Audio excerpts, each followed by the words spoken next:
اللہم صلی علی۔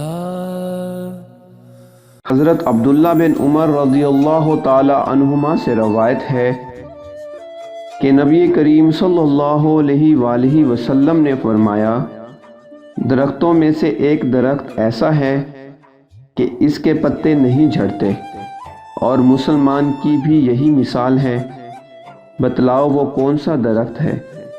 یہ سن کر لوگوں کے خیالات جنگل کے درختوں میں چلے گئے۔